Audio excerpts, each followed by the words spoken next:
జై శ్రీమన్నారాయణ హరిబంధువులందరికీ మొదటిగా అందరికీ స్వాతంత్ర దినోత్సవ శుభాకాంక్షలు. హ్యాపీ ఇండిపెండెన్స్ డే అండి. ఈ రోజు మనం 79వ స్వాతంత్ర దినోత్సవాన్ని ఘనంగా జరుపుకుంటున్నాము. 1947 ఆగస్టు 15వ తేదీన మన భారతదేశం బ్రిటిష్ పరిపాలన నుండి విముక్తి పొందిన రోజు. మనమంతా అనుభవిస్తున్న స్వాతంత్రం మనకి ఒక్క రోజులో వచ్చినది కాదండి. ఎంతో మంది మహనీయులు చేసిన త్యాగాలు, పోరాటాల వలన ఇది మనకి సాధ్యమైనది. మనం అనుభవిస్తున్న ఈ స్వేచ్ఛ దాదాపు 2 శతాబ్దాల పాటు బ్రిటిష్ పరిపాలనలో ఎన్నో కష్టాలు పడిన తరువాత మనకి ఇది దక్కింది. ఎందరో మహానుభావులు వారి యొక్క త్యాగాలతో, వారి యొక్క ధైర్య సాహసాలతో, అందరి ఐకమత్యంతో మనం సాధించుకున్న స్వేచ్ఛా వాయువులు ఈరోజు మనం అనుభవిస్తున్నాం. మనకి ఈ స్వాతంత్రం అనేది దక్కింది. మహాత్మా గాంధీతో పాటు నెహ్రూ, సర్దార్ వల్లభాయ్ పటేల్, సుభాష్ చంద్రబోస్, భగత్ సింగ్, అలాగే మంగల్ పాండే, తాత్యా టోపే, భగత్ సింగ్, అల్లూరి సీతారామరాజు, ఇలా ఎందరో గొప్ప నాయకులు మనకి మొదటగా గుర్తొస్తారు. మనం ఎప్పుడూ కూడా దేశ స్వాతంత్ర సమరయోధులు అనగానే ఎక్కువగా పురుషుల్ని గుర్తు చేసుకుంటూ ఉంటామండి. కానీ ఎందరో నారీమణులు కూడా త్యాగాలు చేశారండి. వారి త్యాగాలను స్మరించుకోవటం కూడా మనకి ఈరోజు అంతే ముఖ్యం. ఆ నారీ శక్తి ఝాన్సీ లక్ష్మీబాయి, దుర్గాబాయి, రాణి చెన్నమ్మ, వేలు నాచియార్, ఇలా చాలా మంది ఉన్నారండి. ఈ స్వాతంత్రం సంపాదించుకోవడానికి మనకి ఎంతో మంది మహిళలు కూడా ప్రత్యక్షంగాను పరోక్షంగాను కృషి చేస్తే ఈ రోజు మనకి ఈ స్వాతంత్రం లభించింది. ఈరోజు మన దేశం సాధించిన ప్రగతిని కూడా గుర్తు చేసుకోవాల్సిన అవసరం మనకి ఉంది. స్వాతంత్రం వచ్చినప్పటి నుండి మన భారతదేశం ఎన్నో రంగాల్లో అభివృద్ధి చెందుతూ వస్తుంది.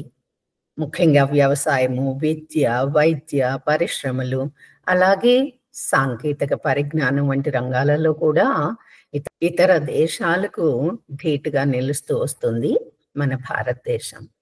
అలాగే అంతరిక్షంలో కూడా మీ అందరికీ తెలుసు కదా, చంద్రయాన్, ఆదిత్య వంటి విజయాలు మన శాస్త్రవేత్తల ప్రతిభకు నిదర్శనం. ఆర్థికంగా కూడా మన భారతదేశం వేగంగానే అభివృద్ధి చెందుతూ వస్తుంది. అలాగే మనకి కొన్ని సవాళ్లు కూడా ఉన్నాయండి. అవి నిరుద్యోగం, పేదరికం, అసమానతలు, పర్యావరణ కాలుష్యం వంటి సమస్యలు మనం పరిష్కరించుకోవాలి. ఇంకా బాధ్యతకి వస్తే భారతదేశం పట్ల పౌరులుగా మన బాధ్యతలను కూడా ప్రతి ఒక్కరూ గుర్తుంచుకోవాలి. ముఖ్యంగా మనం ఏ రంగంలో ఉన్నా కూడా మన పనిని, మనము చేసే పనిని ఎంతో నిజాయితీగా, నిబద్ధతతో చేయాల్సిన అవసరం అందరికీ ఉంది. పరిశుభ్రతను పాటించటం, పర్యావరణాన్ని కాపాడటం, ముఖ్యంగా మహిళలను గౌరవించటం వంటివి మన ప్రాథమిక కర్తవ్యాలు. దేశ భవిష్యత్తు మన చేతుల్లోనే ఉందండి. ముఖ్యంగా యువతరం చేతుల్లో.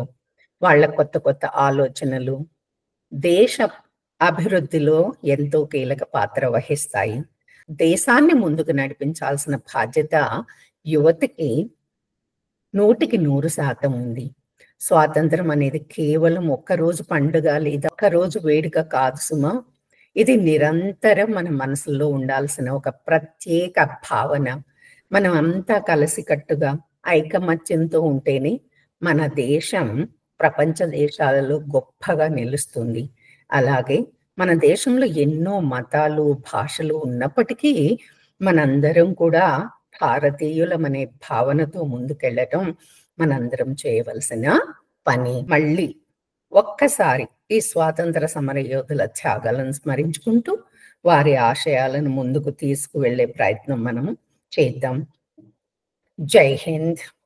ధన్యవాదాలు. మీకు ఈ వీడియో నచ్చినట్లయితే తప్పకుండా సబ్స్క్రైబ్ చేసుకోండి, లైక్ చేయండి, అలాగే మీ బంధుమిత్రులకి షేర్ చేయండి.